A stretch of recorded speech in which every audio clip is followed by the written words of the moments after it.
Thank you, Mr. Nixon. That completes the opening statements, and now the candidates will answer questions or comment upon one another's answers to questions put by correspondents of the networks. The correspondents. I'm Sander Van Oker, NBC News. I'm Charles Warren, Mutual News.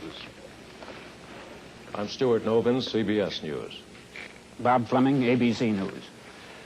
The first question to Senator Kennedy from Mr. Fleming. Senator, the vice president in his campaign has said that you are naive and at times immature. He has raised the question of leadership. On this issue, why do you think people should vote for you rather than the vice president? Well, the vice president and I came to the Congress together. 1946, we both served in the Labor Committee. I've been there now for 14 years, the same period of time that he has.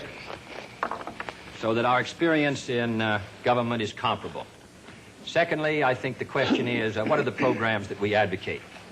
What is the party record that we lead? I come out of the Democratic Party, which in this century has produced Woodrow Wilson and Franklin Roosevelt and Harry Truman, and which supported and sustained these programs which I've discussed tonight. Mr. Nixon comes out of the Republican Party. He was nominated by it. And it is a fact that through most of these last 25 years, the Republican leadership has opposed federal aid for education, medical care for the aged, development of the Tennessee Valley, development of our natural resources.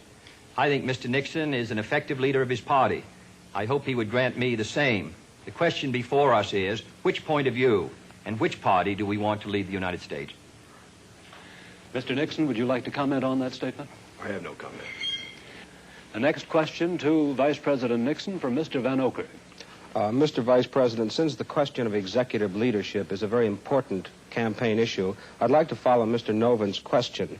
Now, Republican campaign slogans, you'll see them on signs around the country as we did last week, say, it's experience that counts. That's over a picture of yourself, sir, implying that you've had more governmental, executive decision-making experience than your opponent. Now, in his news conference on August 24th, President Eisenhower was asked to give one example of a major idea of yours that he adopted. His reply was, and I'm quoting, "If you give me a week, I might think of one. I don't remember." Now, that was a month ago, sir, and the President hasn't brought it up since. And I'm wondering, sir, if you can clarify which version is correct, the one put out by Republican campaign leaders or the one put out by President Eisenhower? Well, I would suggest, Mr. Van Oker, that if you know the President, that was probably a facetious remark.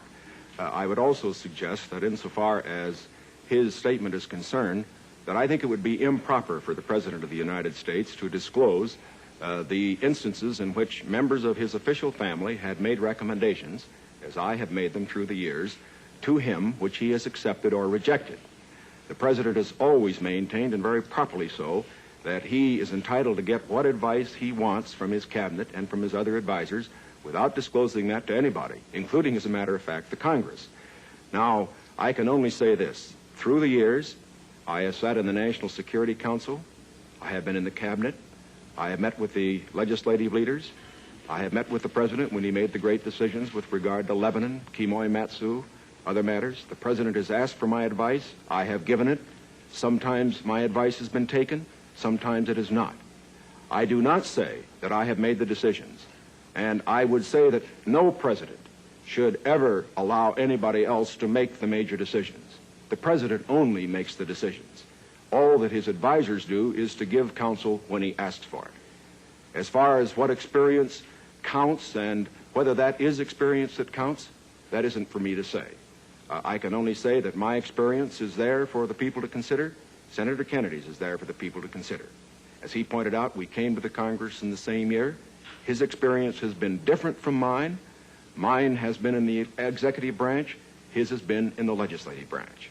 I would say that the people now have the opportunity to evaluate his as against mine, and I think both he and I are going to abide by whatever the people decide. Senator Kennedy? Well, I'll just say that the question is of experience, and the question also is what our judgment is of the future, and what our goals are for the United States, and what ability we have to implement those goals. Abraham Lincoln came to the presidency in 1860 after a rather little-known session in the House of Representatives, and after being defeated for the Senate in 58 and was a distinguished president. There is no certain road to the presidency. There are no guarantees. that if you take one road or another, that you will be a successful president. I have been in the Congress for 14 years. I have voted in the last 8 years, and the Vice President was presiding over the Senate and meeting his other responsibilities. I have met decisions over 800 times on matters which affect not only the domestic security of the United States, but as a member of the Senate Foreign Relations Committee. The question really is, which candidate and which party can meet the problems that the United States is going to face in the 60s?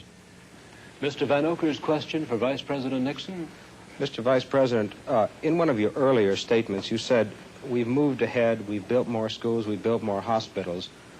Now, sir, isn't it true that the building of more schools is a local matter for financing? Were you claiming that the Eisenhower administration was responsible for the building of these schools, or is it the local school districts that provide for them? Not at all. As a matter of fact, your question brings out a point that I'm very glad to make. Too often, in appraising whether we are moving ahead or not, we think only of what the federal government is doing. Now, that isn't the test of whether America moves. The test of whether America moves is whether the federal government, plus the state government, plus the local government, plus the biggest segment of all, individual enterprise, moves. We have, for example, a gross national product of approximately $500 billion. Roughly $100 billion to $125 billion of that is the result of government activity. $400 billion, approximately, is a result of what individuals do. Now, the reason the Eisenhower administration has moved, the reason that we've had the funds, for example, locally, to build the schools and the hospitals and the highways, to make the progress that we have, is because this administration has encouraged individual enterprise. And it has resulted in the greatest expansion of the private sector of the economy that has ever been witnessed in an 8-year period. And that is growth. That is the growth that we are looking for. It is the growth that this administration has supported and that its policies have stimulated. Senator Kennedy? Well, I must say, I think the reason that the schools have been constructed is because the local school districts were willing to increase the property taxes to a tremendously high figure, and in my opinion, almost to the point of diminishing returns in order to sustain these schools. Secondly, I think we have a rich country, and I think we have a powerful country. I think what we have to do, however, is have the president and the leadership set before our country exactly what we must do in the next decade if we're going to maintain our security in education, in economic growth, in development of natural resources. The Soviet Union is making great gains. It isn't enough to compare what might have been done 8 years ago, or 10 years ago, or 15 years ago, or 20 years ago.